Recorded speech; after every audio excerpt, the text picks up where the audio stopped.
Madame, Monsieur, bonjour et bienvenue dans 3 questions sur le rendez-vous de la revue fiduciaire qui vous donne la parole. Ce nouvel épisode sera consacré à vos interrogations sur une des mesures phares de la loi pouvoir d'achat, le déblocage exceptionnel de l'épargne salariale. À mes côtés, cette semaine, pour répondre aux 3 questions sélectionnées par la rédaction, j'ai le plaisir d'accueillir notre experte Nathalie Ribert, rédactrice en chef adjointe à la RF Sociale. Bonjour Nathalie. Bonjour Marianne. Alors nous commençons avec Émilie, experte comptable. Émilie voudrait savoir s'il y a un délai pour utiliser l'argent débloqué. Alors effectivement, la loi pouvoir d'achat a créé un dispositif de déblocage anticipé et exceptionnel des sommes qui sont issues de la participation ou l'intéressement est placé avant le 1er janvier 2022. Alors avant de répondre à Émilie, je voudrais rappeler 3 points. C'est que ce déblocage est limité à 10 000 € net de prélèvements sociaux. Le deuxième point, c'est que si vous souhaitez bénéficier de ce déblocage, vous devez faire une demande à l'organisme qui gère votre épargne salariale d'ici le 31 décembre au plus tard. Il vous reste encore un petit peu de temps. Et le troisième point que je voudrais rappeler, c'est que ces sommes doivent servir à l'achat de biens ou de prestations de services. Alors maintenant, pour répondre à Émilie, la loi pouvoir d'achat n'a pas fixé de délai entre la date du déblocage et la date de ces achats. Le ministère du Travail, lui, de son côté, est resté silencieux sur ce point. Donc, bon, les plus téméraires considéreront que dans le silence de la loi et dans le silence de l'administration, eh bien, il n'y a pas de délai. Les plus prudents s'en tiendront à un délai qu'on va dire raisonnable.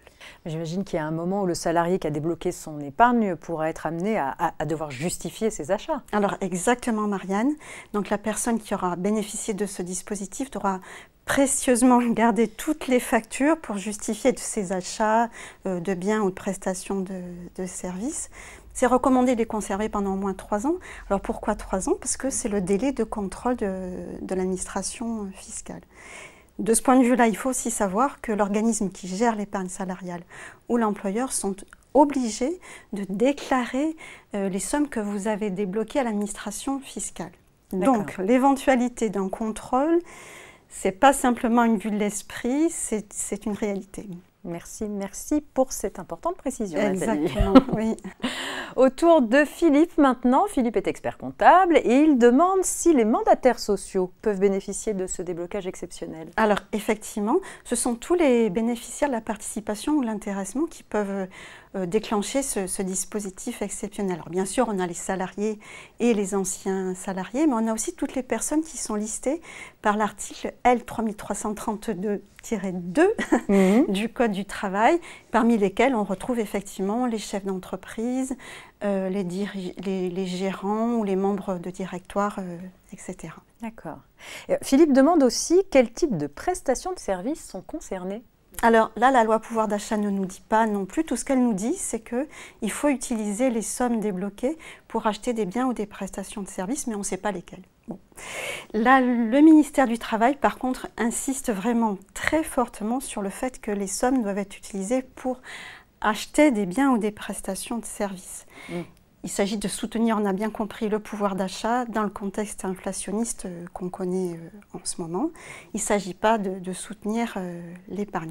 L'idée, c'est de nous faire dépenser, vous avez bien compris. Alors, par exemple, on peut se servir de ces sommes pour financer des frais de scolarité.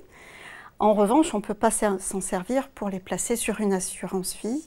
On ne peut pas non plus s'en servir pour solder un prêt ou rembourser un crédit. Très bien, merci. Nous arrivons à la dernière question. Alors là, nous n'avons pas le nom de la personne qui a posé la question, mais je vous la livre telle quelle. Les salariés peuvent-ils débloquer les sommes qu'ils ont placées volontairement?